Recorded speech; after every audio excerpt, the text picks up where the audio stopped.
Yeah. I think Philly has the talent, but what Philly are you gonna get? I think Yeah, Embiid is key for them, regardless. And I'm gonna stick with my pick. I had the Sixers going to the finals after. I would say after they got Jimmy Butler, that was my prediction. Then adding Tobias Harris gave them a somewhat of an uptick. But if Embiid's not on the court, Embiid gives them a plus. I looked up this stat, a plus 40 when Embiid's on the court. yeah, So if he's not to the top of his game, you can count it as a loss. But I got the Sixers. So yeah. And we'll see. the thing with Embiid that hurts you is, I like the Embiid who is decisive. He's not like pump faking and like trying to put the ball on the floor and then pass. Like, shoot the ball or in the paint or move it. Like, don't start pump faking and dancing and all. Like, just make your move and go. Like, that Embiid is unstoppable, right? Like, you put him in the paint, let him work in the paint, or if you don't let him get out 20 feet, use some good footwork, make a move, go to the rim, or shoot the ball, whatever. But when he starts like trying to pump fake and under people and stuff like that, I think that's when Philly starts having problems. And then also, they have to figure out that high-low game of, with Ben Simmons. Let Simmons post up. Like, I don't understand. Like, Kyle Lowry is 6'3", 6'2", somewhere around there. He ain't a big guard. Like he's, weight-wise he's big, but height he's not. Let Simmons post him up. Like, put him in the paint and let Simmons go to work. But I don't understand why that's not happening. Even if you just post him up and let him pass out of the post, because Simmons is such a good passer, you can post him up and let him pass out of the post, and you should get some easy looks. With J.J. Redick running around, the three-point line, you got Butler, and you got Tobias Harris, and of course you got Embiid who will take the three. So I don't, let's say, really don't really understand like what Philly is doing and what type of style of basketball they're playing, because they just change up and they're not consistent. But when they are firing all cylinders, like you said, when Embiid is on the floor and he's at the top of his game, they're pretty hard to beat. Yeah, and part of that blame has to go on Brett Brown. I don't know. Even when they had Markelle Fultz, you got this dude. You drafted this kid first pick. It's in the playoffs. The dude's, I think he was healthy, and you got the dude sitting on the bench. I mean, it's like, what is the plan? Do you even have a plan, or do you just tell them to go out there and figure it out? Because that's what it looked like. It just looked like, just go out there and figure it out. We pass when we want to pass. We ain't not running no plays. Jimmy Butler running around. He's being successful. But it's like, you got to pinpoint and highlight Ben Simmons' talents and not just let him be out there trying to figure it out. Exactly. And like I said, Ben Simmons, I think Ben Simmons is really, really key to that team too, just because of his ability to make plays and, make plays for other people. People always talk a lot about his shooting ability. And we all know that Ben Simmons can't shoot. Ben Simmons couldn't shoot in college. He didn't shoot at LSU. He ain't going, he ain't shooting in the league right now. It's his third year in the league or fourth year in the league, something like that. Ben Simmons is not a shooter. He might never develop into a shooter. Eventually he might, develop a mid-range game. But at 6'10" and his size and his ability, he can dominate in the paint. I mean, Magic Johnson couldn't shoot. Let's be real. Like, Magic Johnson couldn't shoot, but his ability to get to the rim and play around the basket is what made Magic Johnson so great, as a point guard. Of course, his ability to pass. But Ben Simmons is the same. He has that same build, that same mentality, and you can use him in the same manner. But I mean, that's up to Philly to Brett Brown to finally figure out how to unlock all his talent and put it on display. And right now he hasn't figured that out yet. Yeah, yeah, I agree. A comment here in the chat room, Kevin of Clutch Talk Sports. He says, "Y'all know the Warriors about to handle the Nuggets in 5." Man, you know what? I'm not. Hey, I don't know. I don't know what's that. Hey, Kevin, I just was telling somebody that that even though Denver has a really, really good team, and you don't want to disrespect Denver, Denver does have a good team. The last couple of times we played them, I think the last time we played them, I think we beat them by about 30. And it was a statement game, right? We was playing for the number 1 seed, and the Warriors have to let them know that, like, they're still the champs. You're the upcoming team, but we're still the champs.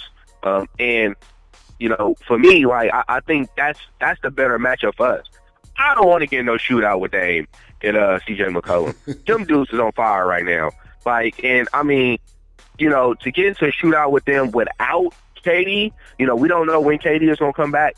I don't want to necessarily risk that, even though we've beaten, Portland the past couple years as well without Steph. I don't want to get in a shootout with them guys just because they're firing on all cylinders. I like the Cancer pickup for them. Because he's a center that scores in the paint. I've never been big on Nurkic because I just don't think that Nurkic is assertive enough. He's a big dude, but he's not assertive enough for me offensively. And so they need, like, Cancer. I think Cancer has been a better fit for them, honestly. I think Portland is a more dangerous team for us right now than Denver. I think Denver, we could beat Denver. Without KD, and with KD, it's definitely, like, we're definitely going to the finals with KD. Damian Jones will be back next series, so we'll have Bogut and Damian Jones to throw at Nurkic, Jokic during that series, and of course Draymond. You'll have Draymond, and I think because they play so many, they don't have that player that can just go off all the time. On Denver, it allows her to go back and play that bench. So you can get some minutes out of the bench again. You can get, some good minutes out of Cook, and some good minutes out of Jordan Bell again, and all the other guys. So I like the Denver matchup more. Better, yeah. Yeah, I definitely like it. I definitely like the Denver matchup better. I just, this series right here, we ended up having to play. We played Curry and Clay. And KD and Drake over 40 minutes a game, and I think Iggy almost 40 minutes a game. Like, we can't burn out the starters, man. They was playing almost the entire game, and you're not going to win you're not going to win the finals like that. Playing your starters 40 plus minutes a game without getting no bench production. You got to let the bench come in and give you some solid minutes. Give your starters a breather. Allow the starters to, like, sit back and watch the floor and watch what's going on in the game, so they can make their own adjustments during the game, and things like that. So I prefer the Denver matchup over Portland, and I'm ready, man. Like, I'm super excited. This game right here, we needed this one. I didn't want it to go 7. I didn't want to be because I was going to be at the game for Mother's Day, and I didn't want to go to the game for Mother's Day because I actually wanted to spend Mother's Day with my mom and take her to dinner or something, and not be at the Warriors game. So I don't have to worry about that now. Yeah, that was Mother's Day present for your mom too. Yeah, sure was. Happy Mother's Day to her. But man, we moving on. No games tomorrow. We got the game 7s on Sunday. This is what we've been waiting for. This is the basketball we've been waiting to see. And the Rockets didn't show up again. So, good night, Rockets fans. Stephen A. Smith is on ESPN right now using all type of large words. Stephen Smith is hilarious. He is hilarious. He's probably going in on Houston right now. You guys have the game. You can get it goal. But man, appreciate you for calling in short notice. Thank you, man, for having me on for a minute, man. Yeah, no problem. Later. Yeah. All right, that was Tyon Mack. Hadn't had him on the show in a minute. Couple of comments here. Iggy is healthy and contributing. If Denver gets in, Warriors will beat them in 6. I agree. Kevin will sit KD until the finals. Curry had to remind everyone that he is still that guy. Don't forget.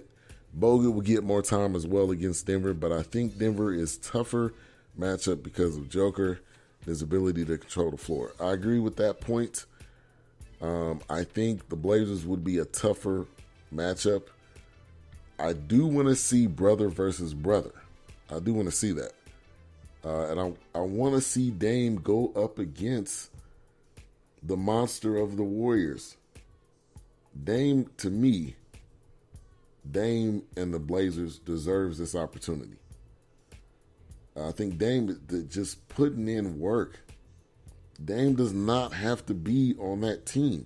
He could have left.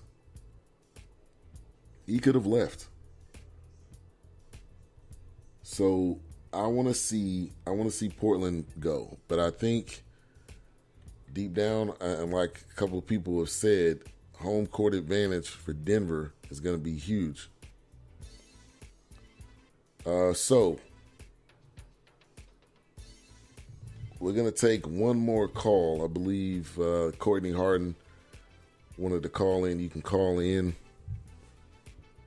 Take one more call. But, man, Rockets are eliminated. They're in their locker rooms right now, probably pissed off, probably upset, which they should be.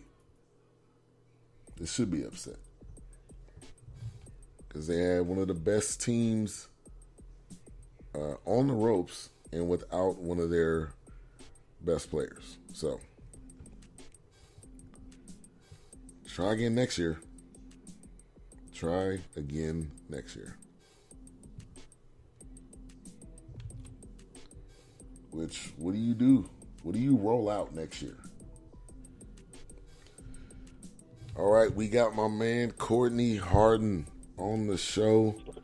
Rockets Warriors Game 6 post game.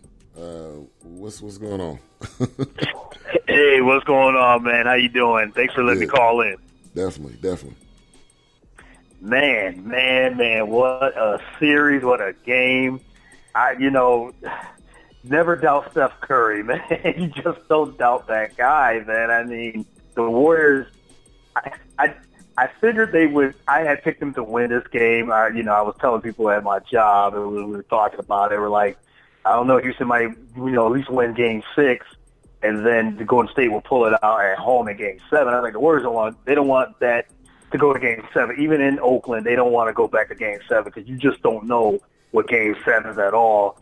I had a feeling that the Warriors was just going to pull it out. They had to remind everyone, Curry, Clay, Iguodala, and Draymond Green had to remind everyone how dominant they still can be even without KD. I mean, Kevin Durant is, he's been the best player in the playoffs this season so far. I think it's between him and Kawhi and Jokic.